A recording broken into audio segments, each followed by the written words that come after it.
Hey friends, welcome back to Horton Loves Adventure. Today is going to be a little different. We thought it would be fun to kind of talk about what our life has been like these past 4 weeks with our sweet little girl, Ziva. You know, it's a joy becoming a parent. It's hard becoming a parent, but we figured maybe we could answer some questions and, share our adventure with you, and maybe that would help you out, or maybe it would just entertain you. I don't know.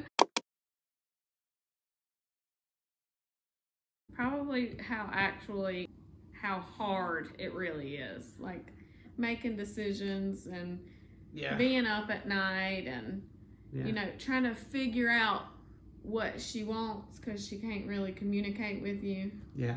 I'd probably have to say I wish somebody would have really made me understand just how much they eat, just how many times during the night she's going to wake up wanting to eat. I don't think people might. I mean, a lot of people told me different things, and until you have a kid, you don't really listen, you don't really pay attention. But I mean, like, seriously, there's some nights she gets up every hour, and it's tough. It's tough. I think the hardest thing probably has been getting used to her sleep schedule. Because when you have a baby, you don't have a sleep schedule anymore. True. You have to get on their sleep schedule. And trust me, they don't have a sleep schedule either. Not a consistent one. It's very, very random at times. And so between being a father and having a full-time job and trying to YouTube and trying to take care of a dog and trying to make time for family, I feel like that's been the hardest part for me, is getting used to this, just this whole new change, because it's like, I don't want to say it's a disruption. You don't have an expectation. Right. Going into it, you have nothing to compare it to. Right. But now I see. But that's been the hardest for me. Probably deciding to stop trying so hard breastfeeding, because breastfeeding is extremely hard. And I don't know that we've shared this, but early on she just stopped latching, and so then I went to exclusively pumping, and making that decision kind of, not that it wrecked me, but it was a very hard decision something to come to say, you know what, like, it's gonna be okay, like, you could pump, she'll still get what she needs, but just deciding to just say, hey, my mental health is worth more than the fight that we are continuing to go through. Does that make sense? Yeah, and she wasn't latching, so she wasn't getting what she needed, so it was making her in turn more fussy than she really would have been if we'd have just started giving her bottles when we noticed it. But I mean, like at the hospital, she latched perfectly for like the first couple of days we were at the hospital, and then we got home and she just stopped. But yeah, that was really hard. That was really hard. Even past the sleep, like we can get used to not sleep, but I don't want to say I've gotten used to it, but it's just become another one of those things. It's just, I'm not sleeping tonight. It's fine. I mean, that's just how it is. We haven't had really bad nights, though. No, she's been. We'll get to that. I don't know. For me, the easiest thing, well, it wasn't at first, and it wasn't the reason you think. Changing diapers wasn't the easiest thing, not because I was grossed out or whatever. It was like, whatever, it's a diaper. But putting the diaper on a baby who wants to wiggle around and wants to pee on you while you're changing her diaper, and you wants to poop on you or wants to put her foot in the diaper, that was hard at the beginning, but it has now become the easiest thing that I have to do. I don't know about her, but the easiest thing that I have to do is change her diapers, because it's just like, pee, poop, whatever. It doesn't matter. Like, it doesn't gross me out, so it's just like real quick now. But at the beginning, when she was all wiggly and wanted to put her feet everywhere and wanted used to it too. Right. Before I got used to what I was doing, and I still treated her like she was this fragile piece of china that you keep in a cabinet. Now I just throw her around the room. I'm just kidding. But that was the easiest part for me now. I don't know. I probably figuring out when she was tired or when she was hungry. I don't know. There's no tips or tricks to that. You just kind of figure it out. But Yeah. I think that's probably the easiest thing over the past month. And I mean some other things, but you know, trying to figure out like what she really needs based off of her cries. Because she can't talk to you. Right. Oh, yeah. She's also a pretty good snuggler. That's pretty Yeah, easy. she likes to be held. But she doesn't cry when you don't hold her. You know, it's not one of those things where we've held her too much. But Yeah. she loves to be held, and usually she's content when she's in your arms.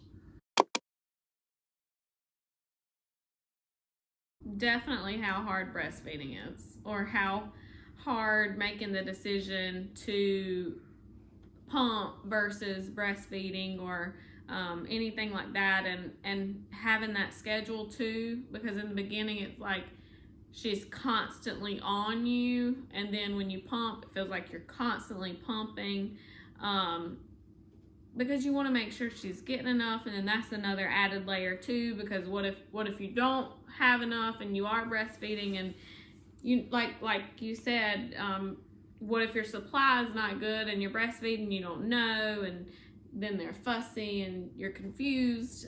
That is, people don't talk about it enough. I agree. I would probably say the thing that people don't talk about enough is probably how important it is for them to not be gassy. Nobody ever even warned me. I mean, like, I know you have to burp a baby. You know, you're supposed to burp, you know, while she's eating, you know, to keep gas from, you know, to keep her from getting gassy. But nobody really emphasized how important it was that your bottles not make her gassy, you know, that the foods that Morgan's eating because she's pumping not make her gassy. It's just a whole combination of things. And or even how she sits when you feed right, her. Right. If you don't have her sitting up while you're feeding her, you know, it's going to cause more gas, and it's just going to be a whole other thing. And I really wish somebody would have emphasized. They probably did. I'm really stubborn. So I should have emphasized to me how important good bottles were, because recently we've switched over to Dr. Brown's bottles, and it has helped her gas tenfold. It's just been so much better. We were using the ma'am bottles. They're designed, you know, to not let gas into her bottles and to help colicky babies. But I don't feel like they were doing the trick. And like you could see when she was eating, you could see bubbles coming to the top of her food where she was like blowing back into the nipple. And with the Dr. Brown bottles, we haven't had that issue. And so far, knock on wood, we haven't had a bad night since we started the Dr. Brown bottles. So hopefully those work. But that's the thing that people need to talk about more, is how important it is to have a good bottle for your baby. Right, how important it is to have a good bottle for your baby, and not only have a good bottle, but to make sure you burp and make sure that they have a good burp every time they eat, because gas and a baby do not mix.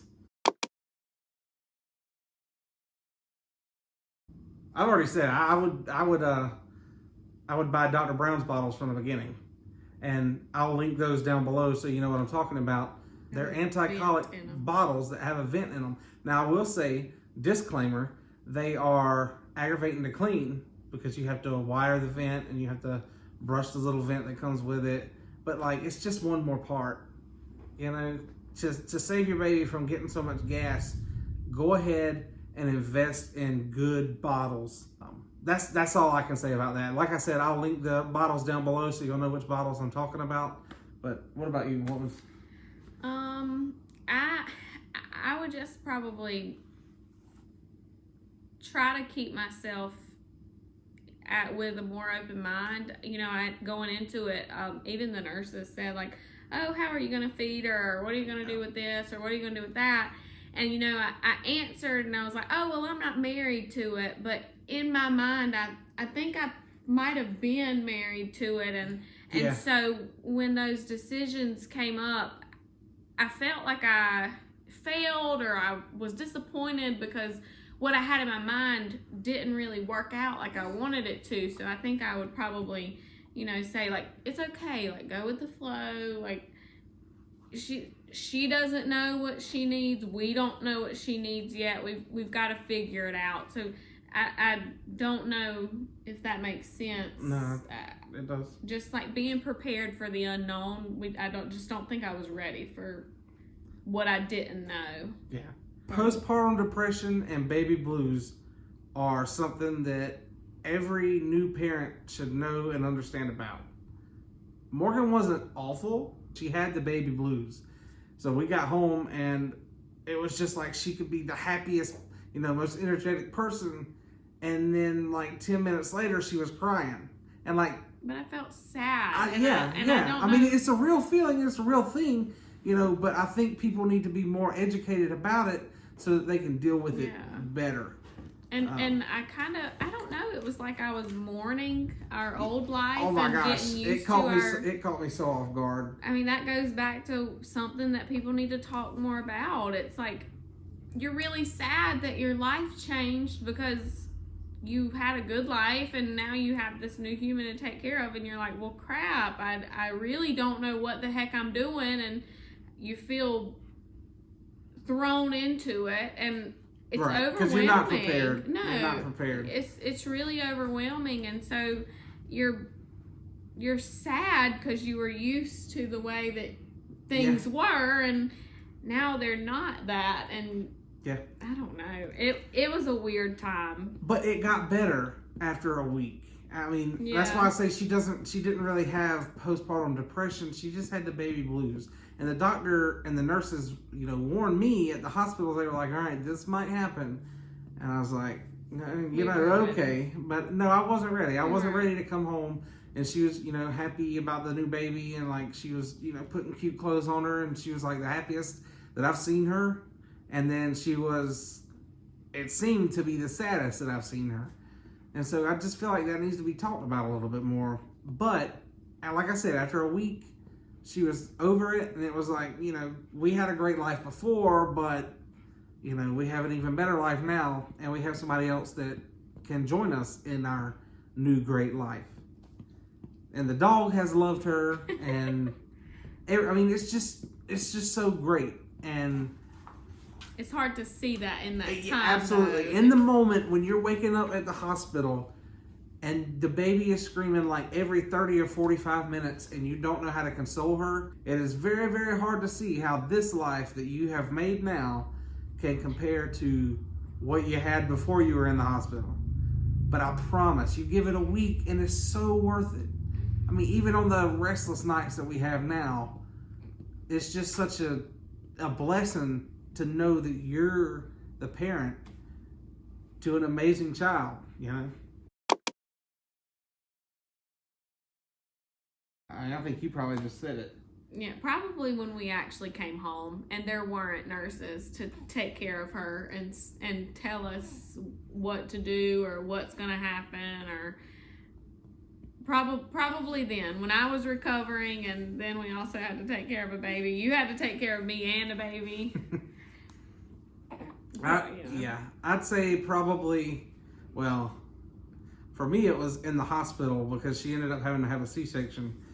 It got really real when they pulled her out and they started cleaning her off, and that's when it hit me, like, my life is never going to be the same. Like, we are responsible for this little human now. Like, it hit me then, and like I said, it's been great. It wasn't like regret or anything. It was just a different feeling. It was, now I'm responsible for somebody else. I've never had to feel that before. I mean, other than my dog, but like my dog takes care of himself, and half the time he doesn't like me. So now I'm responsible for this human, whether she likes me or not. For 18 years or more, she's going to be living with us, and we're going to have to provide for her. And that's when it hit me, was when we had the C-section and they pulled the baby out. I think that's when it hit me. I think that you should not be ashamed to ask family for help, ask friends for help. There's times when Morgan and I are both overwhelmed because she's been screaming and it's just been so much. And we've been okay though, because we've had family to fall back on. We've had, my grandma, my mom, her brother, anybody really that can help us, not babysit. We don't want somebody to come take her from us.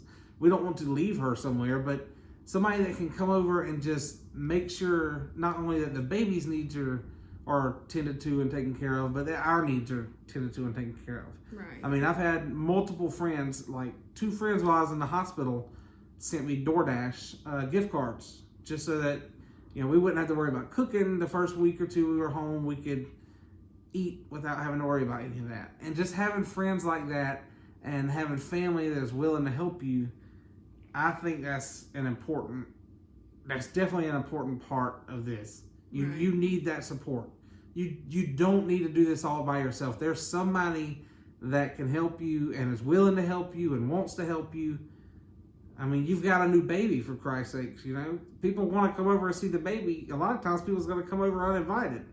So you can be like, all right, you came over, well, now you get the baby. I'm going to take a shower, I think, piggybacking off of that, like, ask for help before you really, truly need it. Like, don't wait until the baby is screaming and crying and you can't figure out what's going on. Like, ask for help that minute you're like, man, I'm overwhelmed, because that's really when, like, that sadness or baby blues, like anxiety, like, will set in, because you're like, well, dang, I'm supposed to have it figured out, which you're not, but in your mind you're like, I'm supposed to have this figured out and I cannot figure it out. I mean, even recently I've called my mom and said, I need your help because I cannot figure out what's going on. And just those couple of hours to step back and say, you know what, like, I know I can't figure it out, but I still have a support system. Absolutely. And I think it's 100% necessary for you to have somebody you can fall back on. Right. And most of the time for us, we fall back on each other. Like, when she's had enough, and I just take over and give her a break. And when I've had enough, she takes over. Most of the time, she's the one with the baby, because I work, but she's actually going back to work tomorrow. So we're about to enter a whole new world of, right. Circumstances. So. And coming off of that, I think my one piece of advice would just to be like, realize that you don't know what you're doing, I don't know what I'm doing, and we have to figure it out together. We're all just figuring this out. Like, you have to do it together. You can't say, oh, well, I'm the mom, I'm gonna have to do everything, because your partner should be there to help you through that. Right.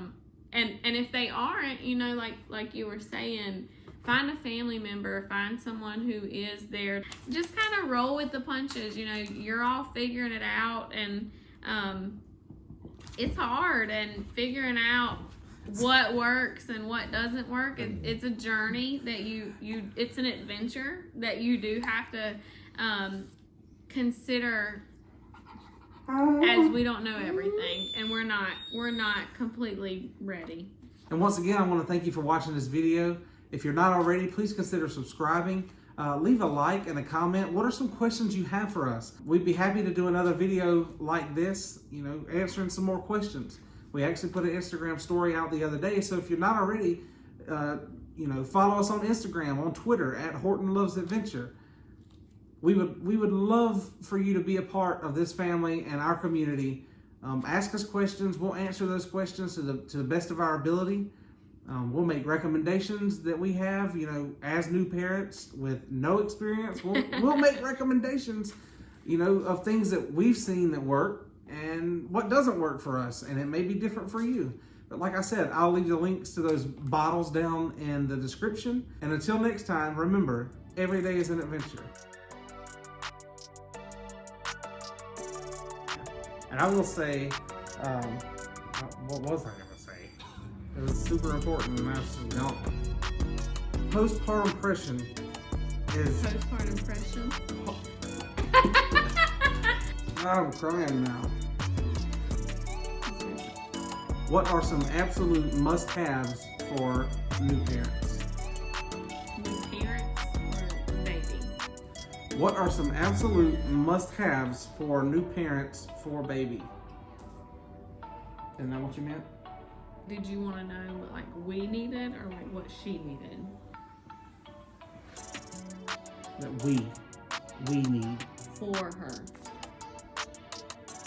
I'm cutting that question out. Is one.